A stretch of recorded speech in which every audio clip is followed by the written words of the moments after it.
On the one hand, if you go to Khajuraho, you'll see the most provocative sculptures on the temple.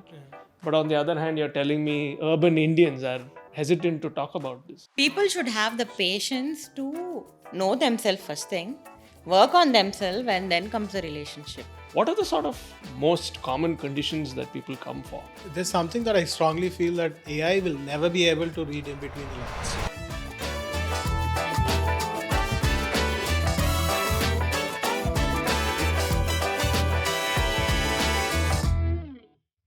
Welcome to the XnY Podcast on intentions, connections, and intimacy.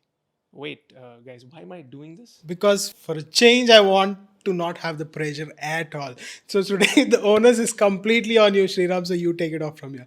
You know, every time it was Suman who starts with the welcome and the monologue, and now he's free. Absolutely. Okay, now that's out of the way. Let's cut to the chase, right? So I've seen all your podcasts and you guys seem to talk so much about the concepts around sexual health, and it's obviously very informative. But I wanted to cut deeper today. I actually wanted to explore you guys because a brand cannot function in vacuum. And I wanted to sort of push you all to that uncomfortable zone, maybe a little bolder. But I'd like to hear your stories, right? The backstory, as always, like we say. Why did you all start this? Before we go into XnY, I think we should introduce Sriram to our viewers. Absolutely. Sriram here is a very good friend of mine, and he is an author by himself. He has been working with many startups, educational startups and marketing startups. He is a sound engineer by profession, but transformed into an author. He has written a book called Amrut, which is already there, and he's working on his second book. I remember Sriram writing poems on Instagram. That's how he started. Yes. No, this was Embarrassing days. Thank you for reminding me. They were not. Okay. So he started writing small little poems on Instagram. That's how he wrote the first book. Yes. Short stories, and then Yes. Amrut came out. In fact, for those of you who don't know, Sriram was one of the first people whom we spoke to when we had the idea to bring XnY Health into existence, and he was part of the research that we initially did. Wow, guys, this podcast is turning out to be about me. It's not about me. Let's cut to the chase again. Coming back to the story. Why don't you guys tell me, why did you all do this interesting but crazy startup? We both agreed upon the point that sexual health is a very important part of our lives. And if you ask me, with my personal journey during my previous marriage and divorce and how it affected my overall mental health and physical health, that's how I learned being intimate with myself was very, very important. And today with XnY, I want to emphasize the same point for all the others out there. Your intimate health is important. When you are happy with your own self, that's how your surroundings are going to be happy. You cannot be happy in any relationship. In any relationship, I tell you, if you're not happy with yourself. And it was a double challenge to us, like psychology itself is a very stigmatized subject. Along with that, sexual health is even more. So that kind of gave us the kicks, I think. That's really, really convincing because there is compelling. It seems to me that it's all come together. A bunch of research that you all obviously went through and real life experience, and that's quite powerful. Why the name though? How did you all? It's actually very interesting. It's short. It makes sense from a branding sense. But how did you all? Can you tell me how you arrived at that name? X and Y are the chromosomes which determine your gender or the in-between. So that's how I think Y is Suman and XnY, it's a combination of that way also. So since we're talking about, intimate health, which has a lot to do with the identity of the gender, we thought it made sense to combine both of them, but we didn't quite see how the society would perceive. A lot of people thought we were XXX, so I don't know what X's might add up. We had that challenge of people coming back to us saying that, exactly, is this what you're doing? Nothing else? But no, guys, XnY Health is a healthcare company. It's a psychosexual health, and XnY are the chromosomes. Nothing else. No, but I'm also curious. I'm pushing further. What were the ones that you all rejected? What was the one that you all considered before you all locked in on XnY? We had pretty 5 names, but obviously you all have ruled out XXX by your previous answer. But what were the other ones you all threw out? No, one was actually it was XnY, but it sounded Zandy. So I remember that ruling out. we had a lot of names with, sounding like sexual, but then we were very afraid about flagging, I mean, online mediums and all of these things flag the minute anything has an sex in it. So we thought better not to explicitly say that we are into sexual health by the name itself. We wanted to cleverly put something else like an X and Y, but even there we got ditched. No, wow, it seems like the censors get you no matter what. Now, why don't you tell me about that? That's also interesting. The moment you say sexual health and the moment you need to run an ad or to a podcast or put anything out, the algorithms, how do they react? Have you worked with the man at the gate? We're still struggling really hard to break it. I mean, if YouTube and Google is watching, guys, we're a healthcare company and nothing else. We're as clean as any healthcare company can be. I would say do not even ask that. Every time we put out a podcast or a reel, it is taking us at least a week's time to reiterate, redo the description, redo the title to just push it. We started all of this to empower people and have an open dialogue, but then we are again going with all around to just push it. Can you give me an example? Like, what do you have to change sex to for the algorithm to let it through? Well, I think cleverly a lot of people say SEG. Interesting. Why? Okay, explain. But we did not want to get into that route because we kind of believe that it's important. We're standing on whatever we believe in, saying that, just because you're saying sex out loud, it doesn't mean all the nasty things that are out there on the internet. We want to still be called sexual health. And like there were podcasts wherein we were saying below the belt is how we named it for talking about male sexual health and, ED, PE and all these things. It's still being flagged. I don't know. I don't know if it's a content in it or what it picks up. It's pretty hard to break. And the irony is, at least tell us the reason or the word why you're rejecting us. Because it's everything and anything. There's sometimes a combination of words. Intimacy and sexual health didn't go together. Intimacy was going, but sexual health was not going. Desire and intimacy were not going together. It is all. Right now we are doing all permutations, combinations, trying to be there. How does an average person search for this? What's the keyword search someone puts out? The contrast, because one is the algorithm, but if you talk about this, are people more likely going to recall sexual health or wellness, or what's the first or the top 2-3 words that people search for? I think most of the search patterns that we see are symptomatic. They name out the symptom like not lasting longer or pain during intercourse, and these are the words that are searched out, right, rather than sexual health and wellness. Because the minute you say sexual wellness, I think a lot of these companies that sell toys and they pop up. So it's important that we say sexual health and wellness rather than sexual wellness. We generally call ourselves as psychosexual health. Okay. Because we are addressing the psychological part of it as well as the pathological part of it. We have doctors, urologists, gynecologists, skin doctors, as well as psychologists and sexologists. It's like everyone. Comprehensive care. Yeah, comprehensive care. So when you call sexual health, many people might think it's only counseling. No, we do counseling, we do analyze, and we cross-refer where and when required. Okay, got it. So to understand it, sexual health is the umbrella term, and there's a whole bunch of things that come under it. Yeah. And the reason you talk or rather you say sexual health is because you deal with every facet of it and you put it together. Because again, I'm wondering, I'm sure that's a problem, right? You have a problem, you don't know who you're supposed to reach out to because we live in a hyper-specialized world. Who am I supposed to reach out to? By the time they walk into a sexologist clinic, which if they had done it previously in their first attempt, the problem would have been solved with 1 or 2 sessions of counseling. So there's a lot of stress that has built up within himself, herself, within the relationship and the family dynamics change. And it surprises me, a lot of people prefer going to those tents that you see. I was just going to ask you. Yeah, because strangest thing I ever. don't know why that is. Is that an urban thing or is it? No, it's everywhere. I think it's everywhere. It's everywhere. And the other day it was astonishing to know educated people spend 3 lakh, 4 lakh rupees in those tents. Wow. Did you guys do some research there?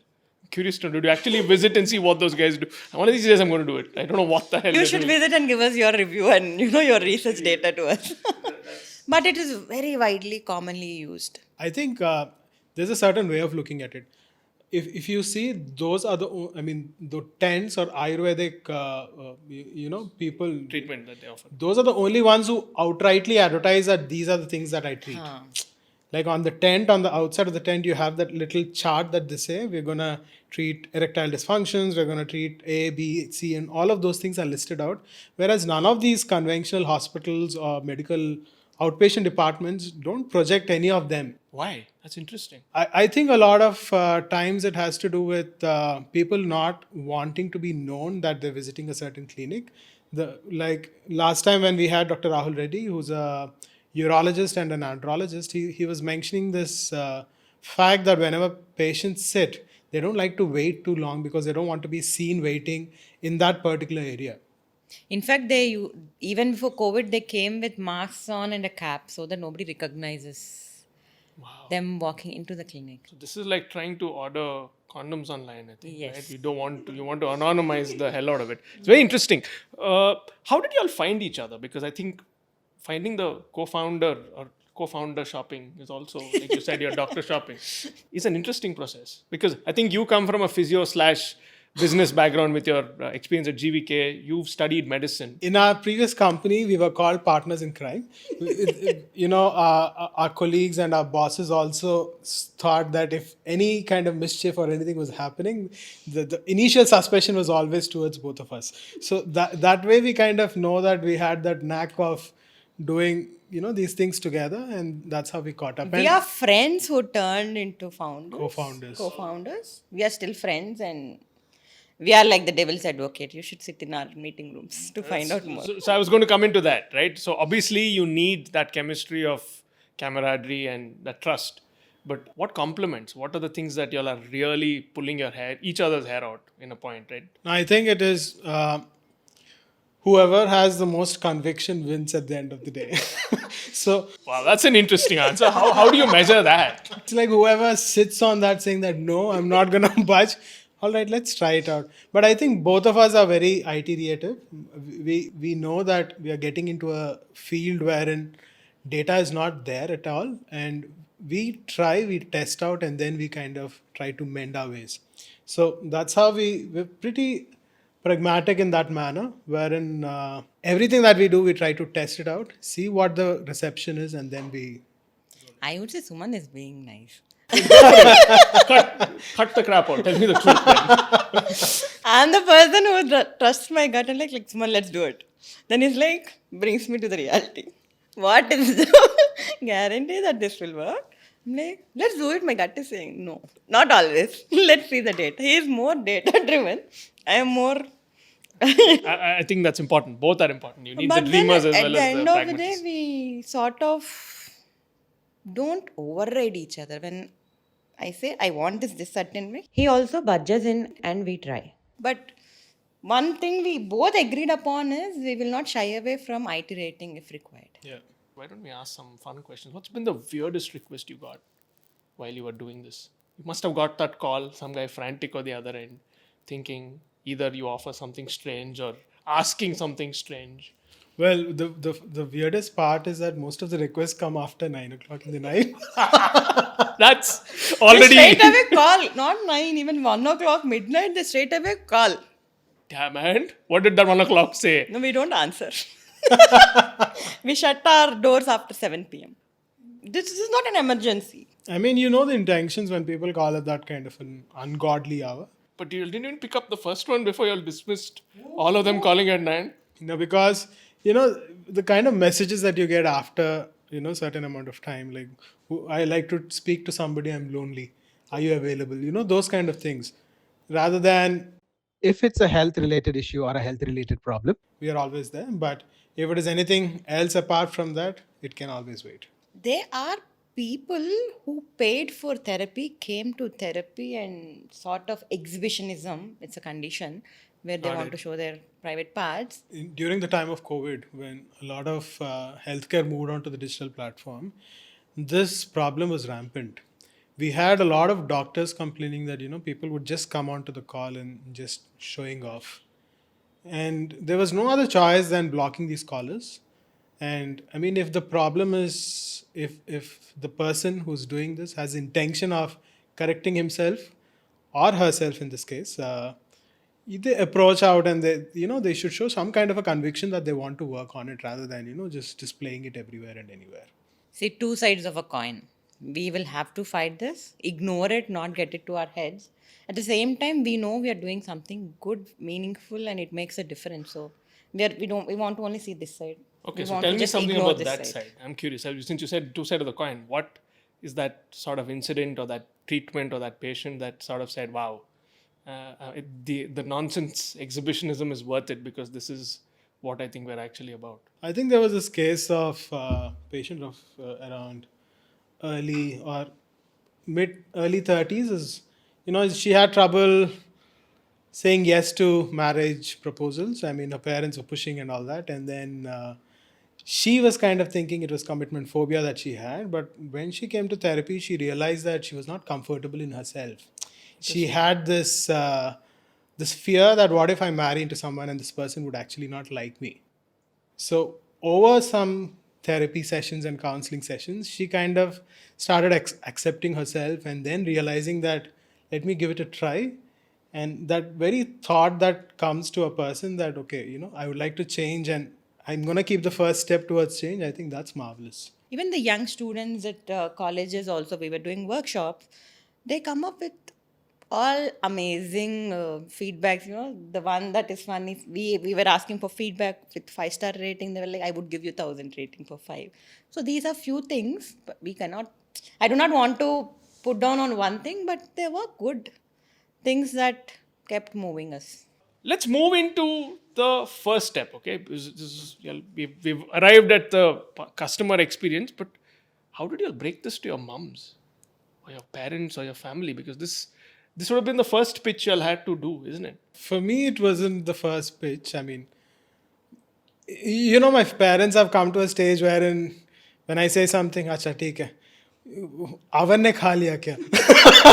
So the question always pops into what is Avan doing? Did he go to the school and all that? All of this, it just doesn't interest them anymore. But I think Hima's parents are a lot supportive. I mean, coming from a business. I must add the bit that you initially alluded to. Given the challenges that you faced with marriage as an institution, that also must be playing up, right, in the family dynamics. My parents, it seemed like a very orthodox family, and I was very, very hesitant when I took this idea. Right. I went to my dad's office, like as usual, to have a serious conversation. Told him the idea, and he's like, "It's a good idea." I'm like, "Okay." He didn't have any other expression. I was little skeptical, but my dad came up with this statement saying, "She's in the initial phase, but it's a long way, I know, but she's going to be damn successful in this. This is the need of the hour." The other thing I remember is when we released the podcast, my father shared it in all of his groups, like his school group, his college group, his work group, and the amount of positive feedback was amazing. And I think even today I remember that on my low days. Because all of them say this is the need of the other, and they believe that this is the right thing to do. So I know I'm not doing anything out of just the sheer that I felt it. Damn, that was an easy answer. Now there must have been some uncle who gave you a hard time. No, everybody else. I mean, there are a lot of. Who are the people? What did they say? What were the nasty things or the unpleasant things people said to you? You know what surprises me is while she talks about the elderly, generation who kind of understand the importance and the requirement at this point of time or the need of the hour kind of a thing. We had a lot younger, all my cousins kind of group. Why would anybody need that is a question that they came up with. I mean, and a lot of people didn't even understand what psychosexual health actually means. And a lot of people said, "Kya karte kya usme?" Not just that, Suman, if you remember this very young chap who was supposed to design the set, once we explained what we do and we wanted set in a different, like we wanted the background and colors in a different format, he went back home, he said, "Hey, yes, but he's a very young guy." He messaged me saying, I come from a very Conservative conservative family. We do not even talk about this. I didn't even like the concept when you were talking. Please, I can't do. I don't want to be associated with it. Yes. And we didn't ask him to work for us. He was not our employee. He was just a set designer who would draw a few things, help us with color codes and nothing else. I was like from, 60s, 70s, appreciating me and being my biggest PR agent, I can say, to this young chap who can be more creative and keeping it out. And he would have built his portfolio. It's like, he's just like, we don't even talk about this. So it was surprising. Let's move to the flavor of the season. I'm curious to know how you see AI disrupting this. Sam Altman himself says that OpenAI, whatever you guys prompt, I'm going to see, we can all see it. Yes. But I think despite that, there seems to be a attraction or a draw towards using the LLMs or ChatGPT, like we know, towards counseling. Like the whole notion that I'm feeling lonely seems like a lot of people want to say that to the algorithm. How do you see that coming into this space, and do you see it being also incorporated into something that you're trying to do, or is it too far-fetched? I think when it comes to scale, at some point AI has to be considered. But what really frightens me is the fact that AI can tend to take a route wherein it tends to satisfy you. I mean, for AI, you're the customer, and I need to take as much information about you as possible and give you what you're looking for. Like the other day, Hima was saying that AI tends to feed in the narcissistic, self. I would keep it in a simpler format here. With AI, I go and say, this things happened. I feel lonely or I felt hurt. And then AI says, it is okay to feel lonely. But it will not consider what you did. It will not ask you questions. What did you do or what did you speak for the other person to reply in that particular way which hurt you. It will say, no, you are right, you are right, you are right. But when it comes to talking to a professional psychologist or a sexologist, he'll come from either the same culture. He will understand our culture first, our ideology first. They will try to change the perspective. They will ask you the right question so that your thought process changes, and that's how the change comes and you accept your own self. When you do the same thing with an AI, it will not try to change your perspective. It will always say, yes, you are right. There's something that I strongly feel that AI will never be able to read in between the lines. Like how when you speak with a therapist, when you speak with a psychologist, there are two truths that you're, or two ways you're communicating. One way of communication is definitely by the verbal vocabulary and all of that. The second communication is your body language, the way that you react when something is said to it, which I don't think AI can never get it right. So a right balance should always be there between a technology and the human touch. No matter what, healthcare will not be replaced. AI will be an additive. It will help you segregate and maybe guide you to the right person or the right specialty you need to talk, but it will never replace. Probably as a screening tool, it would be quite helpful, It's a very good screening. but not at the diagnostic or a therapeutic level. How does language play a role in this? Are you all managing this in English for now? What about regionalizing it? Because there's a huge trend about bringing it down. Now movies are going pan-Indian. The notion of I mean, I think for the metros, language is not a barrier. But when we have patients from tier 2 cities, that's when people ask if you have somebody in a local language. We at the moment we do serve about 5 languages in India: Bengali, Tamil, Kannada, and a little bit of Malayalam. But Hindi, yeah, everybody. Tamil and Punjabi also. Yeah.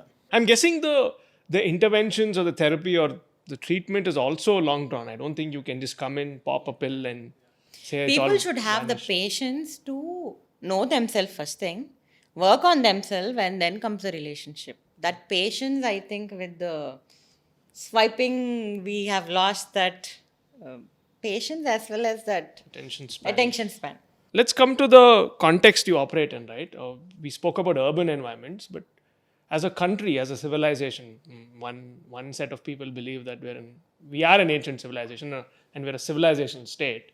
If you took that approach to India being a civilization state, we have such interesting contrasts. On the one hand, if you go to Khajuraho, you'll see the most provocative sculptures on the temple. But on the other hand, you're telling me urban Indians are hesitant to talk about this. What's your reading about this? Do you think do you think we're, as Indians, we're paradoxical? Do you think this subject has shifted? And how does this play into your storytelling as a brand versus treating a patient? My opinion, India was always open to sexuality and sexual health.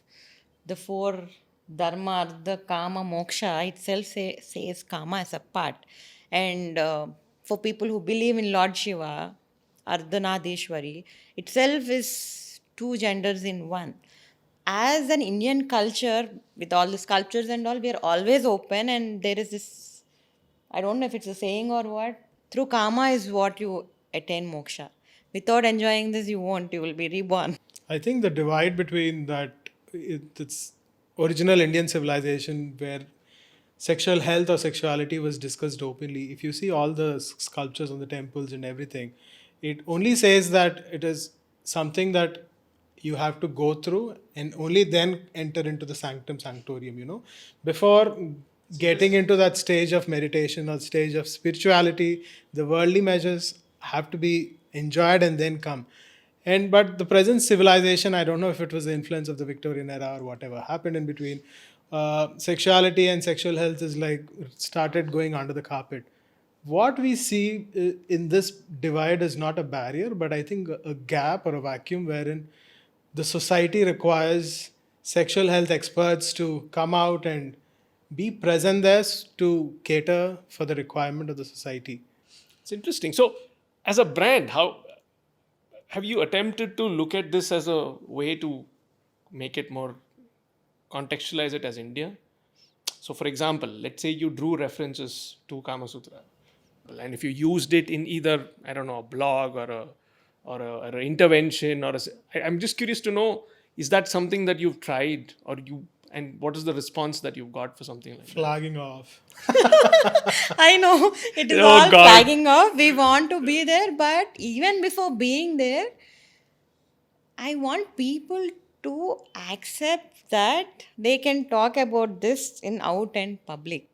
And the first step we wanted to do is talk to schools about good, proper sex education in the colleges rather than anybody learning from the wrong resources. Use the science, educate them properly, and then always, it is not being selfish to put yourself up front. There is a very thin line being selfish and being, accepting yourself as you are. Not just sexuality, everything else. My wife pleasantly surprised me with a old school diary or a journal, like you call it, an intimacy journal. What's that about? This journal is just our attempt to be the conversation starter, where we made sure that you did, even if you're married for 10 years, this journal, if you work on it, it will surprise you with the unheard things in the last 10 years. I never asked this, but in the flow of the things, but typical customers are solo customers, or do you also get couples? We get both. How is XnY different in a, I'm sure, an increasingly crowded, loud space? And two, what are the other things that are happening, and how are you all different? I think there is, in our platform, I can talk about our platform, the kind of comprehensiveness that we have between the different specialities is something that we really think is unique. And in this space, while there are people segregated, like the psychology platforms which talk about sexual health, there are platforms like you have your X, Y, and Z, different, again, I'm saying X, Y, and Z. So, they offer medical consultations and all of them are separately, but I think we are trying to bring all of them onto a same platform so that you can have that continuum of care between all the specialities. We've spoken so much about the challenges of sexual health, but I want to reverse the gaze. What does ideal sexual health look like? I'm asking you what the superhuman version of, or the normal version, or in the sense of what is healthy when I say normal. I think somebody who's comfortable under his own skin and does not fear out from communicating his needs and desires. So you brought me into another interesting dynamic I wanted to definitely ask you guys. Does a long marriage versus a sexually healthy marriage, how does that play out? I think in India we've seen long marriages everywhere. We've seen our parents. We've seen there were times when they wanted to rip their arm and throw at the other person, but they choose to stay in the marriage for whatever reason that is.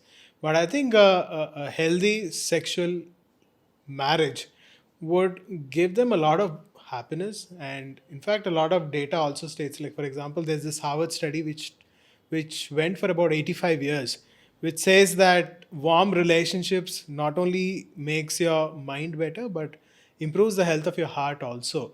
And there was some correlation between the warmer the relationship, the better is the salary. What are the sort of most common conditions that people come for? A little bit of data storytelling again. Top 2-3 conditions that you always get. What took me by requests. surprise when we started was cases, or I wouldn't say cases, the non-consummated marriages that came by, wherein I didn't know this until I heard it from one of the psychologists, that we had a patient who were married for about 3 or 4 years, but they've not consummated until then. So apparently, you find quite a lot of cases. I was surprised when the other day you said you didn't hear about non-consummated marriages, but you should talk to a gynecologist friend. Vaginismus is also very common, painful intercourse in women, and apart from that, we see the regular cases of erectile dysfunction, premature ejaculation. What are the questions that you're looking answers for? You seem to try to answer a lot of questions. There must have been some questions that you must be thinking like, damn, I really want to find the answer to I this. think one of the questions that we constantly keep looking for is, what do we do so that we don't get flagged? I love the flagging question. It seems to keep coming back. And I wish somebody answered it. What is it that you'll want to hit in the next, 6 months, maybe a year? We are looking at developing our own retail products, which would be very useful for a healthy sexual health. Okay. We'll do everything related to sexual health. Good. I wish you guys the very best, and I had super fun chatting with you all today. But before we go away, there's some more rapid fire that I want to throw at you all. Not happy. So there you go. No thinking, short phrases and as less words as possible. 3 words that captures your brand's vibe. We are that one friend who listens to all of the secrets but never speaks out. Yeah, in other words, non-judgmental and privacy ensured. If you had to describe your product as a spice from the Indian kitchen, and we have a lot of spices, which one would you pick? Cinnamon, maybe? Yeah, that was running in my head too. Yeah. Cinnamon, Why? it adds sweet. It's not visible. It's a spice. At the same time, being a doctor, it will also help with your insulin resistance. Okay, interesting. Too many things. What's the biggest myth in sexual wellness you'd love to bust once and for all? That it's not for me. I am different. Nothing will happen to me. Yeah. Or I'm a gym boy, I'm a gym girl, I'm all healthy. No. Everybody passes through that phase. So the notion that health has many facets and sexual health is different from functioning organs, essentially. I mean, similar to psychology also, sometimes when you suggest, why don't you go to psychologist? Do you think I'm mad? I'm not mad. The same thing comes here also. Sexual health, no problem. मेरे को कोई problem नहीं है. You should look at the number of couples who are going through fertility issues, wherein they say, I've heard men say this, I don't need to get tested. You go test. It's not for me. Sex is more in between your ears, the brain, not in between your limbs. Oh, that's a nice line. What's the most surprising feedback you've received from a user? I think a thank you. Oh, wow. That's nice and touchy, not interesting. Like you asked why stickers, they gave us hearts in our feedback. Very nice. Awesome, guys. I think it was fun. Thank you for having me host this podcast. I had super fun. I learned a lot of stuff about sexual health, and let's see if maybe I'll use that journal after all. You better use it and give me a review, online review on your link. Done. Thank you so much for Doing this, Sriram. Thanks a lot. Thank you, guys. That was awesome. So, what happens next? This is the season finale. Is it all over? Not at all. Thank you guys for all the lovely prompts and lovely questions that you've asked online. A lot of them have been incorporated, and we'd like to incorporate more in the upcoming season 2, which is going to be a much more punchier, much more on the face, and much more knowledge. But guys, we want you to tell us what you want to listen and talk about. We have been talking on sex education in the context that we have received, but guys, why don't you write to us on what you want to know more about? And we are happy to be there. We'll do a lot. We will try to answer everything out there. And thank you for all the likes and shares that you've done and the subscribes, but we want them more. Keep them coming, keep subscribing. Thank you. See you in the next season. For now, bye.